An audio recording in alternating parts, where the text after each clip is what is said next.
Hey everybody, welcome back to Space Pickle Designs. Today is the day that we have the finger trap necklace tutorial. Now this is just a basic herringbone stitch using two different size seed beads with an embellishment on it, as you can see from here. But the reason why I called it a finger trap necklace is because this part right here looks like the finger traps that you could get as a prize from the arcade. That's what it looked like to me. So this is the first one that I made,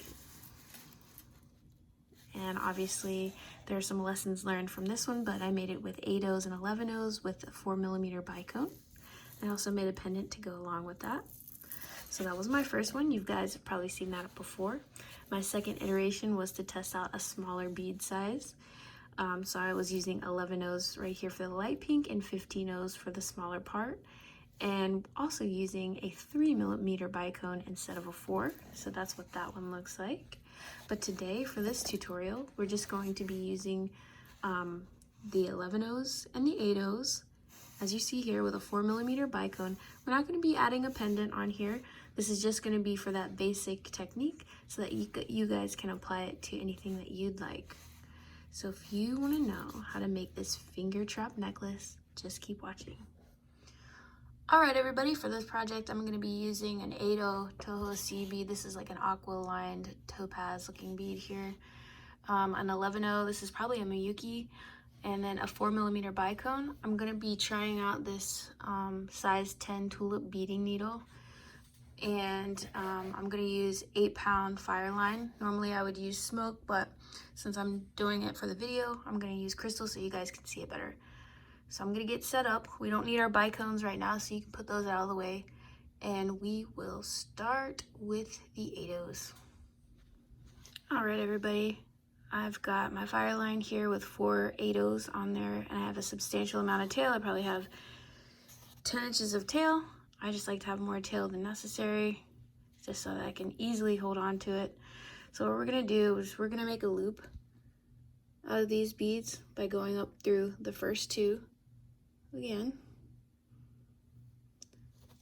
And all this stitch is, this whole necklace is just a modified herringbone stitch. So if you already know how to do herringbone, this is going to be super easy for you to pick up. So I'm just going back down through those beads. Well, since this is like the first 2 rows, I'm going to reinforce it back through the first 2.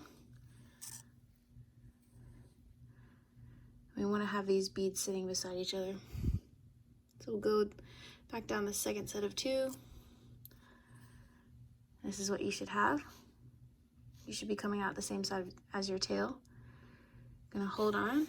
I'm gonna grab 2 more 8/0s. We're coming out the bottom, going through the top. Go up through the ones we just added, making the loop. Get them to sit nicely beside there. I like to go through it one more time. I just like these first 2 rows to be pretty sturdy. All right, let's add 2 more. 2 more beads on the needle. Make a loop. Reinforce it. Just following the same thread path, going back up, and then back down.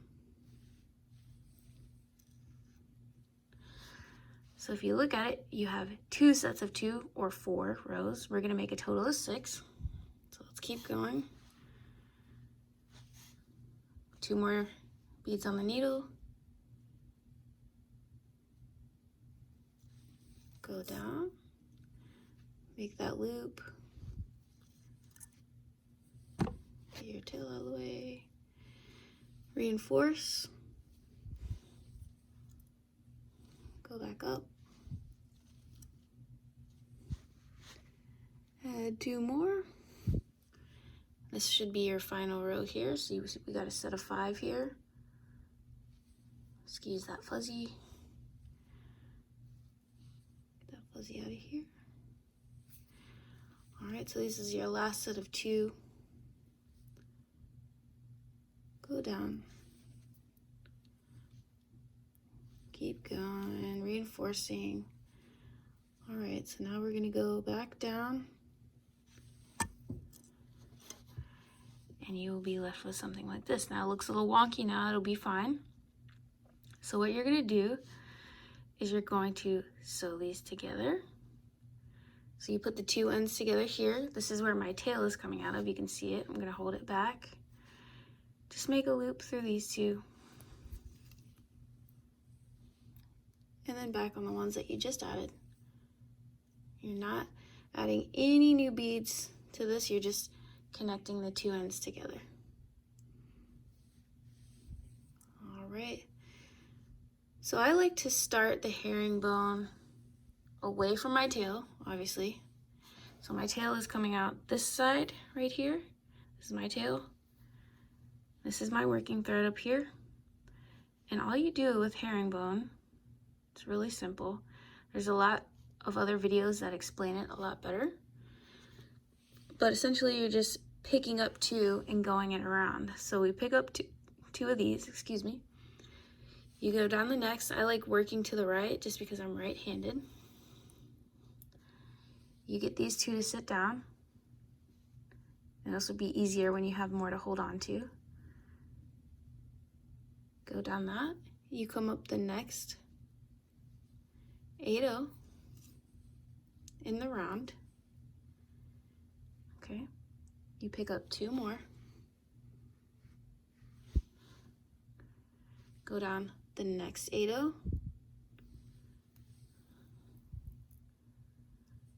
Get those to sit. Turn it around. Your thread's coming out here, and this is the last set of 2. So you're going to come up that 8-0 to get your thread in place.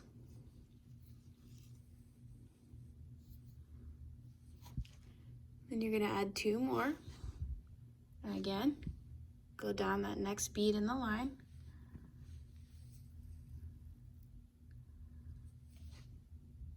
Tap it in place.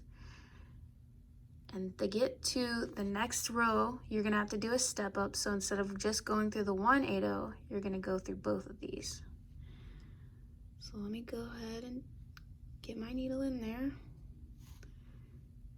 You're gonna go through both of these right here. And you're gonna pull through, and that's your step up. All right, let's do another round. Pick up 2, go down 1, tap them in place, get your needle back in its starting position by going up through the next 8-0, add 2 more, go down the next 8-0,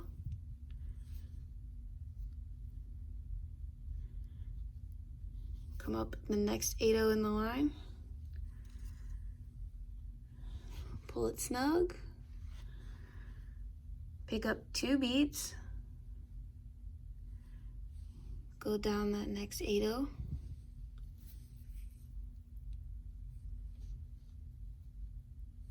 get them to sit in place. And since that was the last one in the round, you're going to do your step up, which means you need to go through these 2 beads to get your needle in place. And that's your round. All right, so this has 4 rows on here. We're gonna continue, and I'll let you do this by yourself, but we're gonna continue until we have a row of 10 8-0s, and then I'll show you what we're gonna do next. Okay, so good stuff, you made it.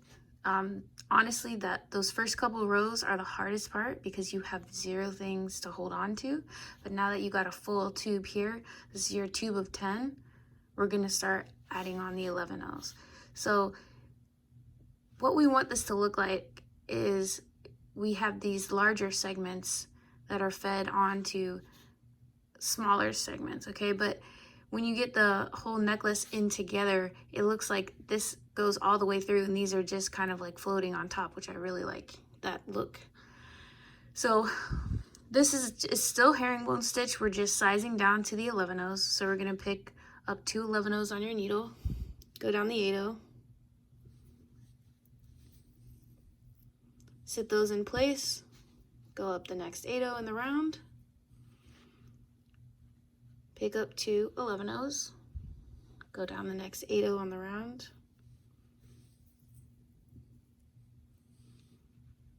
go up the next 8-0. This is your last set of 2, so pick up your 2 11-0s, go down, and here's where you do your step up. It's easier to see here. So you're coming out of your 8-0, gonna go up the 8-0 and the 11-0 to start the next round. There you go, we'll do one more round. Pick up 2, only go down the 11-0. Set this set of 2 11s in place. Have to fiddle with it a little bit sometimes. There we go, looks nice and good there. Go up your 11-0.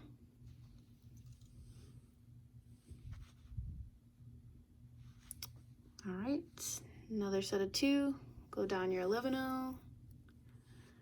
Get these puppies in place, go up the next 11-0.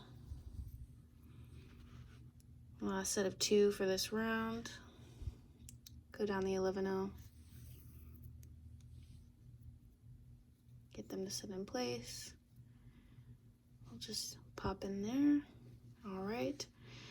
And now we're going to do our step up into these last 2 11-0s right there. So it's really up to you how many rows of 11-0s you want to do. I'll probably do 8 or 10. And then I will meet you back and we'll step back up into the 8s. Okay, so I ended up doing 8 rows of the 11-0s, and we're gonna step back up into the 8-0s. Again, there's no change in stitch. We're just using bigger beads to create the illusion that something else has happened. So we're gonna bring in 2 of the 8-0s, and this is where you might have to spend a little time fiddling with it, but that one actually popped in pretty nice. So you want to get them to sit really pretty, just like it would had you been using the same size beads. You're going to step up into that next 11-0, get your 2 8-0s on the needle, go down into that next 11-0. Get your beads to pop in place, sit really nice and flat. Go up through the last set of 11-0s here. Grab 2 8-0s. Go down the last 11-0 in the round. Get these guys to behave. So now you're going to perform your step up by going into the next 11-0.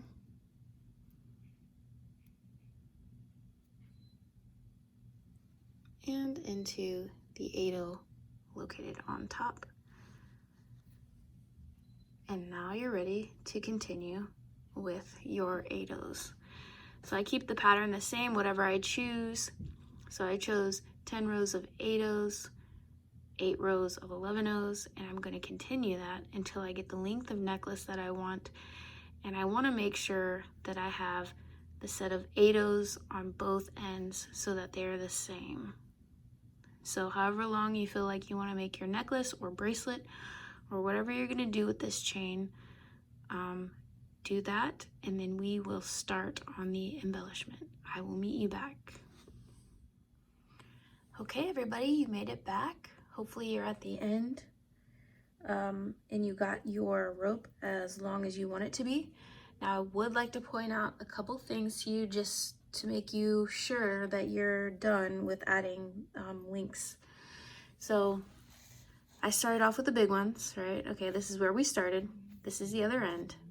And I'll show you how to connect these two in a little bit, but this is the last one that I'm gonna add.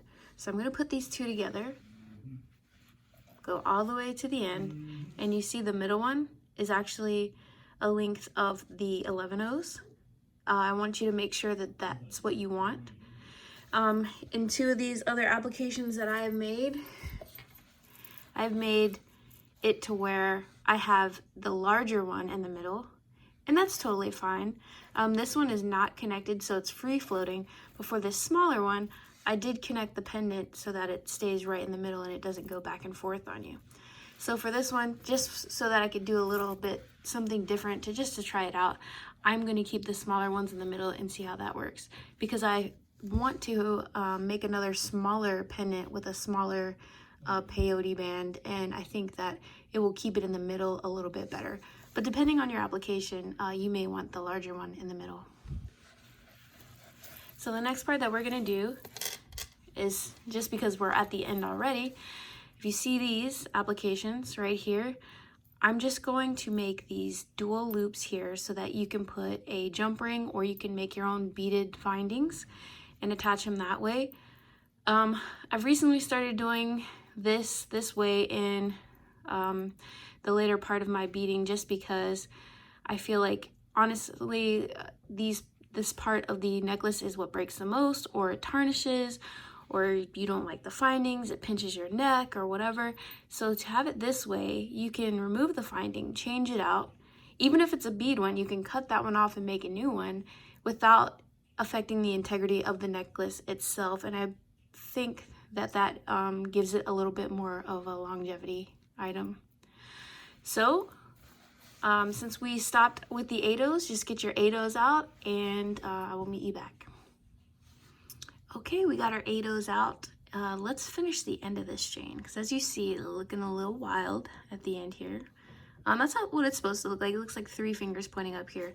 But if you look at the end, since we started with a different stitch and we built the herringbone off of it, the end 2 rows are pretty square, and they're very together, and they make a nice little pretty end there. So that's what we're gonna do to finish up this. And it's very simple. So what you do, you go down. This is where I'm coming out, and I'm gonna go the opposite way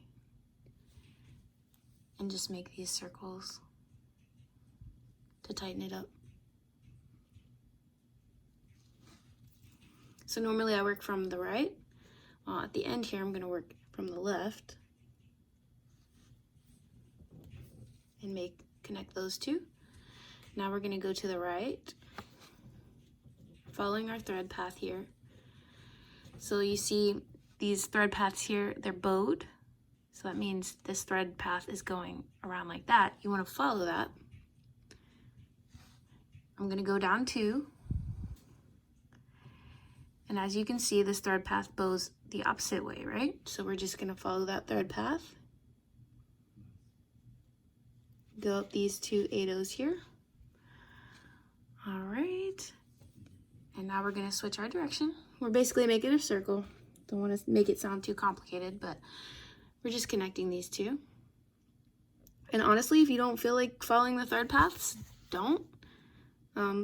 It's not gonna affect the integrity of your necklace or anything like that. It just looks better. And I know some people are like a little particular about their thread paths, so I just want to make it clean looking for you guys. So we're going to reinforce this guy again. Okay. Making another circle.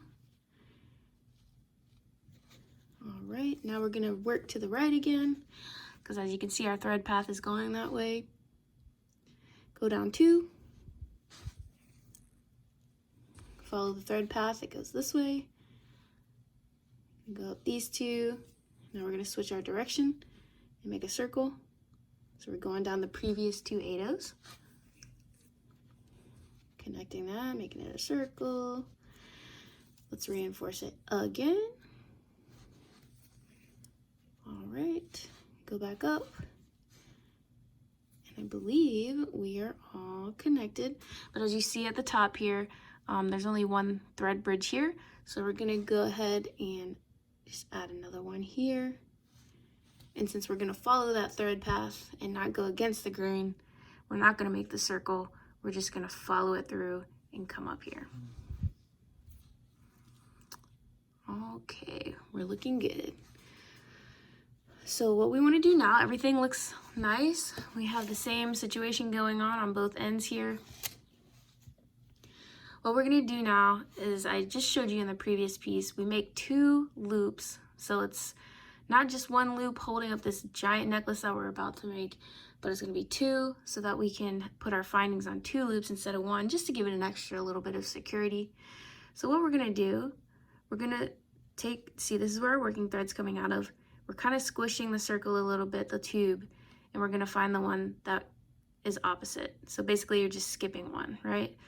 So we're going to take, for this one I'm going to take 8, but honestly it doesn't, if you want to make a bigger loop, that's totally fine. Like, especially if you're going to be making a beaded finding for it and you want to attach it with a peyote strap, I would suggest probably making it a little bit bigger. But I'm going to just use a metal finding for this one. So I'm going to take 8.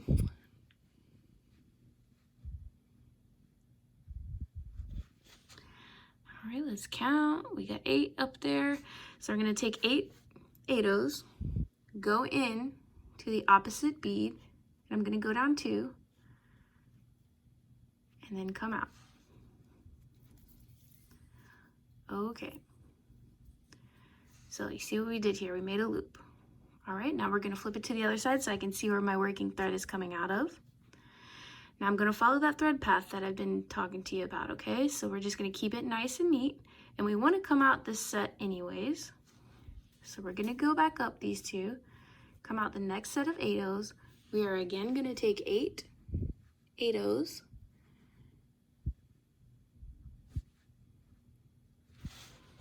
Very exciting to see me put beads on a needle. I know, I apologize. But we're also going to find that opposite. So it's going to be just right beside the one that we were initially coming out of, or if you want to look at it as you're skipping 1 and going into the next one, we're going to go down 2. All right. Going to pull that snug. And you see how we have 2 lengths of beads making little rainbows around the top here. Well, they're still super flimsy. I wouldn't trust that with anything, even though this is Fireline. But what we want to do, we want to reinforce this, right? So we're going to follow our thread paths again. So I want to get around to the opposite side. I'm going to go up these 2, follow the thread path down. It's a little tedious, but these are just the little details that help make your piece look a little bit more professional. But if you're not about that, which, you know, I totally understand, you don't have to follow the thread paths, just reinforce it however you want. This is beading. It's supposed to be fun. It's not supposed to be stressful. So right now I'm back where I want. So I came down here through these 2, up and down, skipping this one altogether. So none of these are reinforced yet, right?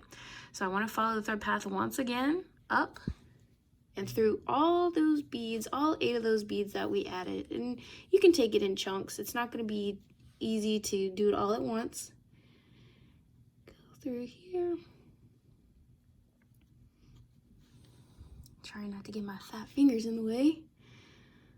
Okay, so these are the last 2 that we added. We're going to go down 2. Okay. All right. And as you see, our thread path is not where we can go just around like this, okay?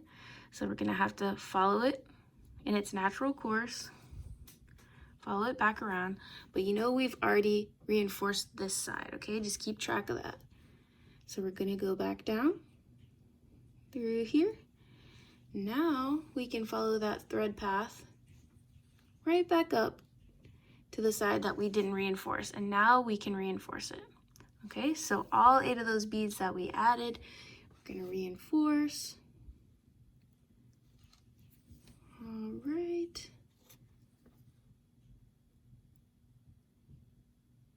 Going to go down these 2, the 2 that are still left on the tube here. Now you can stop there if you want to. I'm gonna go ahead and reinforce it just one more time, but I'm not gonna I'm not gonna make you watch it again. So I'm just gonna keep doing what I'm doing, reinforce each of these one more time, and I will meet you back. It doesn't matter where you end. We're all gonna get to the same place. And go ahead and do that if you wish, or just keep holding on and I'll be right back. Okay, we're back. I've went ahead and reinforced my ends here, and then I also took the tail from the other end that we left, the giant tail that we took, that 12, 14-inch tail, 10, 14, whatever, however long you left. I did the other side, reinforced, and then tied it off. And as you can see, it looks pretty good, pretty sturdy. So that's that in there. What I wanted to do is bring it in to see exactly where we're gonna start. Now, this is my first one, so a little bit, it's a little bit uneven. This is the first iteration that I made. So just ignore the unevenness or whatever throughout this piece. But I wanted to show you that we're not going to start at this first loop here, just because it's really behind the neck, and bicones by themselves can get, you know, they're not that they're sharp, but they can get a little scratchy, and especially when there's a big cluster of them. So I like to start at least one down. You can even start down further than that if you don't have all, you know, all these bicones, or you don't want to use that many because bicones are expensive. So we're gonna work our needle down to this area right here. And since we're already in a downward direction, it really doesn't matter what row you're starting on, because we're just gonna follow thread paths. So from now on, I know if you're a super particular person, this is probably irritating as heck to you. But it's kind of just how I operate. Obviously, my stuff's a little bit funky, so I apologize, but just roll with it and make it your own, and I'm gonna be really excited to see what you guys create. So get all your supplies out, get your needle and thread ready, and we will go ahead and start the embellishment. All right, so I've just finished attaching these 2 loops for our findings. And now we're going to move on to the embellishment, which is the most exciting part. So like I explained in the segment before, we're going to leave this area blank, and we're going to start on the embellishment right here. So what we need to do is take our needle and put it in the proper area for placement of the embellishments. So we're going to work our needle all the way down, right there, to the end. So the end of the 8/0 tube here. Or if you're doing a different pattern, it'd be any of the larger tubes. So if you're doing a 15/0 and an 11/0 one, you would be at the 11/0 tube. So what we want to do here, we want to end up here, but we want to make sure that we're not pulling too tight. If we pull too tight, our herringbone chain here, or herringbone rope, will be a little too tight, and it'll produce this curve. If you want that curve, totally fine. I don't want that curve. So what we're going to do here is pick up the embellishment, and for this necklace I've used 2 8/0s, 2 11/0s, 1 4mm bicone, and 1 11/0. So this is what I have on my needle. Whatever embellishment that you choose, I would suggest that you start off with the larger bead here, just so it looks like it connects to the tube, and I'll show you what I mean. So right here, it looks like once we get this pin down here, it'll look like this embellishment is growing from the actual tube itself, and that's what promotes that finger trap look. But if you don't like that, totally go with your own thing. So what we're gonna do here, skip this 11/0. We're gonna go back down into the bicone and the rest. This is kind of like fringe, honestly. It's just a smaller little version here. I put my needle down wherever my needle wants to come out of this tube here, so it looks like, ooh, we got carried away and went through 6. That's totally fine. Doesn't have to be a certain number down, but we want to come out in the tube somewhere. So what we want to look at now is where our thread path is going. So if I were to go into this bead here to go back up, I would be making another thread path that is different from the one that's already there. Okay, so we want to just pick which one, no matter what bead you're coming out of, pick the side that your needle is going to be following the thread path. So it happens to be the one to the right. So I'm going to go up these 6 8/0s. We're going to get to the top. Okay. And right here, you want to make sure everything's a little snug. Make it as snug as possible without overdoing it, because we're going to go through them twice, so you don't have to worry about them being perfect, but we want to have them as snug as possible. So we're going to pick up another set of embellishment, 2 8/0, 2 11/0, 1 4mm bicone, 1 11/0. This is what we got. bring it down. All right, let's skip that first 11-0. Go back down into the fringe, go back down into the tube. This one happened to come out at bead number 2, totally fine. Does not matter. I kind of like to make it random, like the number of beads it comes out of, so that you're not getting these thick thread paths that are, it's kind of distracting on the necklace itself. So that's why I'm being kind of willy-nilly with it. So we're going to follow our thread path again. Now it's back into that embellishment that we have already done. So we're going to go up the 2 8/0s on the tube itself and then go into the embellishment. If you can't get it all in one go, that's totally fine. I'm going to go through these 8/0s and the 11/0s and the bicone. Now we're going to skip this 11/0 up here just like we did before. Go back down into the embellishment. Oh goodness. All right, go back down into the tube. This time it came out of 2. Totally fine. All right, look at that. So now we have to reinforce this guy because he's all floppy. So we're gonna go back, follow our thread path. Go back up into the 2.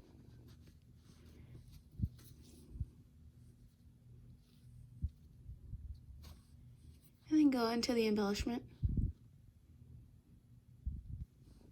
Come out the bicone. Go into that 11/0. Go back down into the bicone, the 2 11/0s and the 8/0s. Now we're gonna go back down into the tube. And it looks like we came out of bead number 5. Lucky number 5. So now we got our first pair and they're reinforced. And you would think that reinforcement wouldn't be that big of a deal here because it's fringe, like who cares, right? Well, on the first necklace that I did, I didn't reinforce them at first, and I thought it would be totally fine because the necklace is gonna hang this way, right? So the ones that pointed down actually were fine because they were going with gravity. But the ones that were poking upwards, they kind of looked limp. They kind of look like dead palm fronds or just dead leaves or something that wasn't supposed to be there. So when I went back and I reinforced it, because I had to go back and reinforce all of it because of this look that I was getting, the reinforcement helped it spike straight back up, which is the look that I wanted. So it seems unnecessary, but I do it for a reason. So now we're going to look and see where we can start our next one.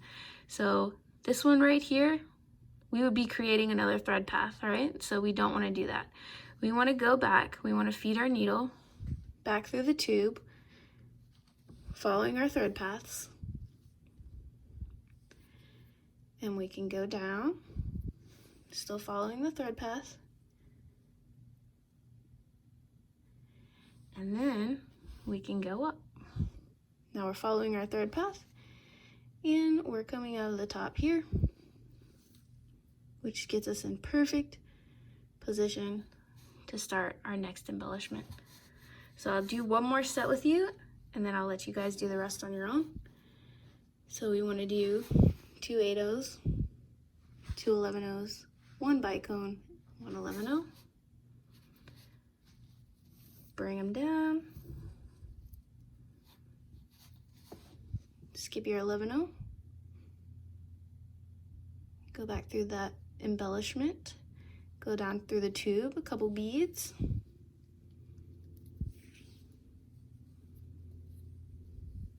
Watch your thread. Okay.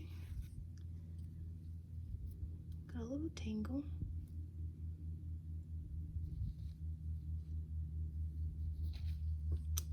There we go. All right, so I'm pulling snug. Now we're gonna follow our thread path up through the next embellishment. Come out of the top. Pull a little snug again, make sure you're good. 2 8/0s, 2 11/0s, 1 4mm bicone, 1 11/0. Okay, we're bringing it down. Skip the 11-0. Go through that embellishment there, back down the tube. Oh, look, we got carried away and went through 6 or 7 there. Okay, we're pulling it snug. We're going back up through where we added our first embellishment. We're coming out of the top of the tube portion here. Let's go through the embellishment one more time. Go through the 11-0. Go through that bicone and the embellishment. Get back down into that 8-0 tube. We're going to come out 3 beads on the tube.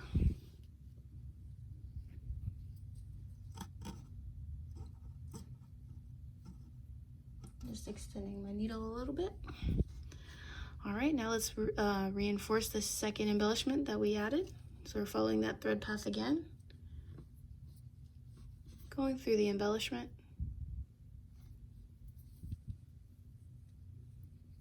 Going through the bicone.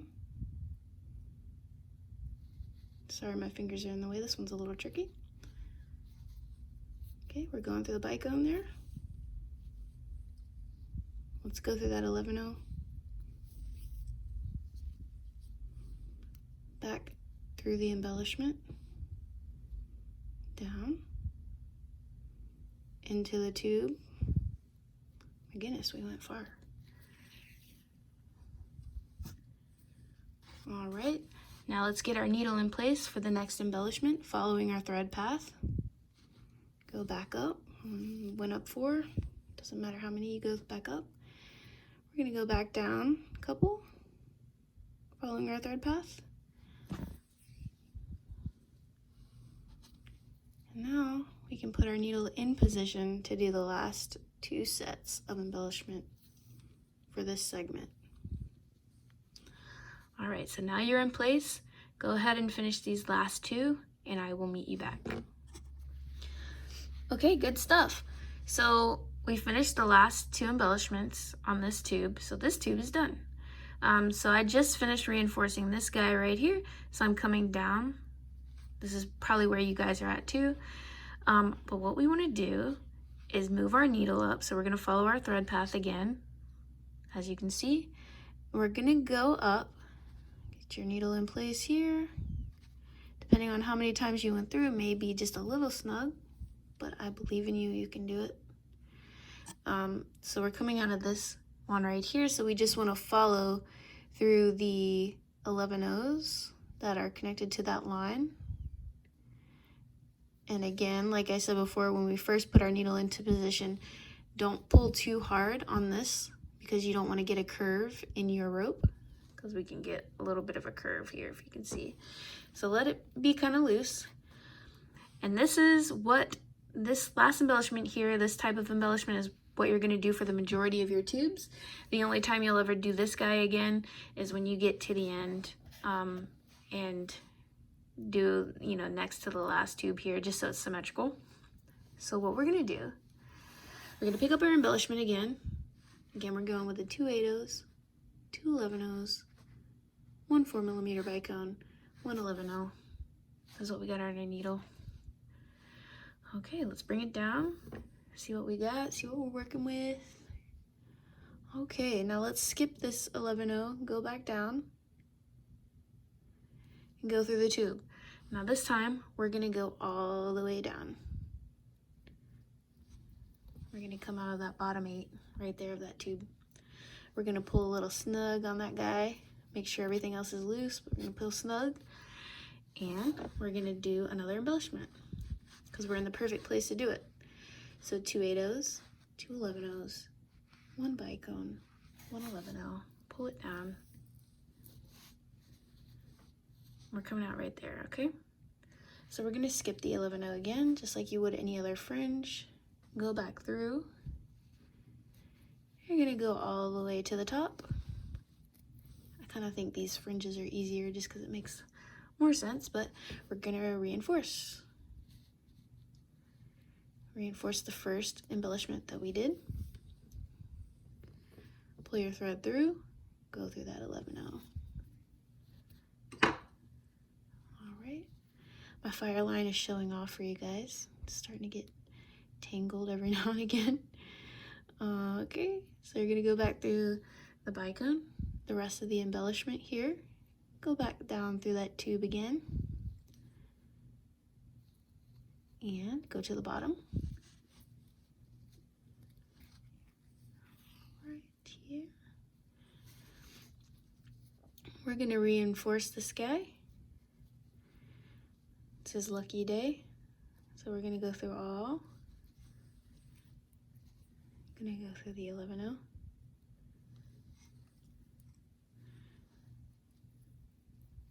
And then we're gonna go back down through the fringe. All right. Let's get our needle in place somewhere on the tube. Let's come out somewhere on the tube.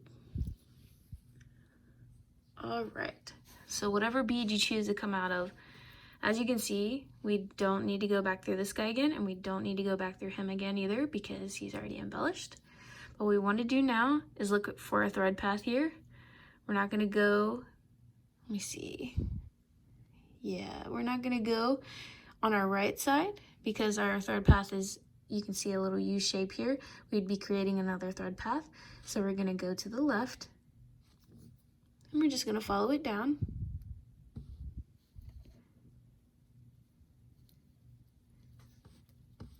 And we're coming out of that last 8-0 there. And now we're in the position to start adding another set of fringe. Okay, now you've seen me do this a million times by now, so I'm gonna trust you and let you do your fringe. And all you gotta do is follow your thread paths, make sure you reinforce it twice. However you get there, that's up to you, but it should be a fairly straightforward process from here on out, since we just go up and down the whole thing twice. And then when you're done with the one tube, you just put your needle back down in place at the end, the far side. I like to start at the far side because it's easier. And then you will do your embellishments again, okay? And the only thing that you have to do when you keep in mind, so say you're doing this tube, you're done with this tube, so at the end, this is the last one that you want to do, okay? So you're going to put your needle in place. You're going to come out one of these beads here. You're going to find your thread path. So my thread path is going this way. You want to take your thread down all the way through here and start your embellishment here and do it the same exact way as we just did. So if you have any questions, you can ask me down below, or you can just watch the video a couple times and get the hang of it. Honestly, I'm not too particular about the method here. It's just as long as you get 2 reinforcements through each fringe, you'll be just fine. This is a funky necklace anyway. It's handmade. This is for fun. So just roll with it. Just have fun, sit on your couch, do some beading, and you'll get through this. And it'll make you a lot better at fringe by the end of it, okay? So I'm gonna finish the rest of this, and we'll go ahead and take a look at our finished products. Hang in there, guys, you can do it. Okay, so here's my finished product. I went downstairs after I finished filming the last portion and sat downstairs for about 4 hours doing the rest of the embellishment. I know that seems like a long time, but I was joking around with my husband, just relaxing, having a good time. So, you know, you could probably shape it down to maybe 3.5 hours. But total time, you're probably looking at 10 to 15 hours, depending on your skill level. But here's what we got so far. I finished it off with one of these clasps that I think everybody and their mother has seen. It's just a magnetic ball clasp with rhinestones. And I think this is one of the first clasps I ever bought, you know, years ago, because when I saw it, I was like, oh, that's so shiny and pretty, and I loved it. So it's magnetic as well, so easy for people that may have arthritis. But I love it. If you guys decide to do this or use it as inspiration and you want to share it with me, just share it with me on social media at Space Pickle Designs on Instagram or Facebook, and you know, share this video with somebody that you think might be interested. We're almost at 100 subscribers, and once we get there, we can do a giveaway and have a party and do some fun stuff. So thank you guys for watching, and if you have any questions, just let me know. But I will see you guys next time. Bye. Okay, here's a shot of the final product. I actually like this third iteration the best. Without a pendant, I centered it on a gap instead of a bar like the other two. So just make sure you make those decisions while you're doing your necklace. But here it is. I know it's a lot, but I think with a very simple outfit, it'll look really good and very eye-catching. But yeah, I hope you guys make one. And if you do, tag me and let me know. But other than that, I will see you guys in the next one.